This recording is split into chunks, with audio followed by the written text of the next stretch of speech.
Record ভাঙা দাবদাহ ও তীব্র তাপপ্রবাহের কবলে পড়ে ফ্রান্সের বিভিন্ন এলাকায় ২১ জন ও ২২ জন মাত্র ২ দিনে কমপক্ষে ১৮ জন মানুষের মৃত্যু হয়েছে।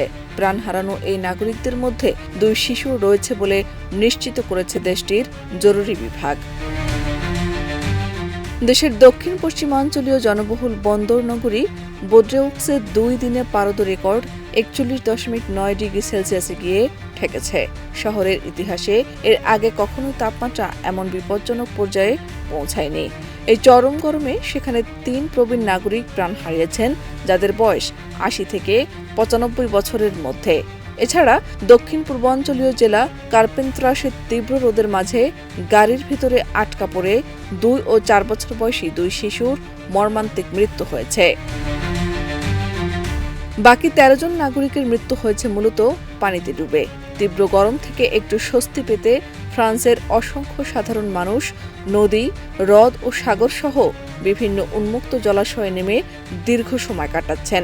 ফ্রান্সের বেসামরিক নিরাপত্তা পরিষেবা বিভাগের মুখপাত্র রয়টার্সকে জানান যে, লোকজনকে আমরা বারবার বলছি যে কর্তৃপক্ষের নজরদারির আওতায় থাকা জলাশয়গুলোতে সাঁতার কাটুন।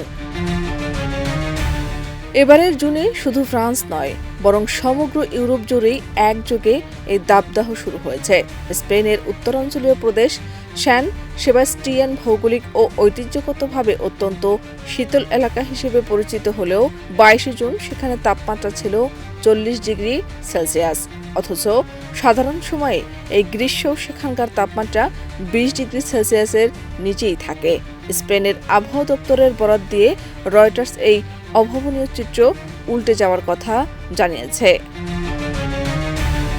শাহনাজ পারভীন, দেশ রূপান্তর।